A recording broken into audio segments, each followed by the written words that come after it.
निर्दयी सूरज के नीचे कौवा उड़ता है, विशाल निर्दयी आकाश के खिलाफ एकांत धब्बा।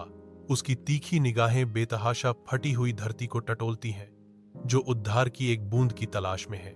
सूखे पत्ते और बंजर जमीन उसकी प्यासी गले का मजाक उड़ाते हैं, कोई सांत्वना नहीं देते।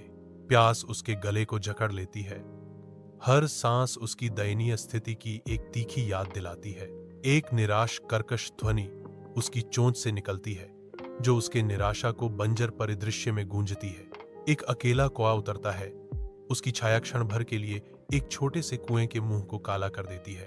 कुएं के किनारे पर बैठा कौवा अंधेरी खाई में झांकता है, उसकी निगाहें नीचे पानी की दूर चमक पर टिकी हैं।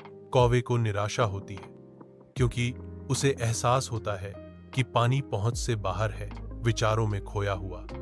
कौवे की आंखें धुंधली हो जाती हैं, क्योंकि वह अपनी दुर्दशा पर विचार करता है।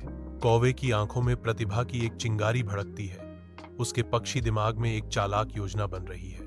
कौवे का आसन नए उद्देश्य के साथ बदलता है, उसका शरीर उस चतुर योजना की प्रत्याशा में तनावग्रस्त हो जाता है, जो अभी सामने आने वाली है। विशाल आकाश के नीचे एक अकेला कौवा प्राचीन कुएं पर आता है, उसकी नजरें जीवित रहने पर टिकी हैं।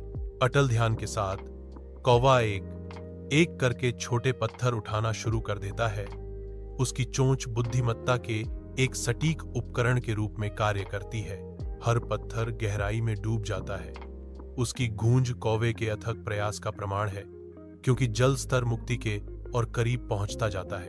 अपने श्रम के चरम पर कौवा जीवन देने वाले पानी में अपनी चोंच डुबोता है, विजयी संतुष्टि के साथ अपनी प्यास बुझाता है। ताजा और विजयी कौवा आसमान में उड़ जाता है, जंगल के ऊपर उड़ता है।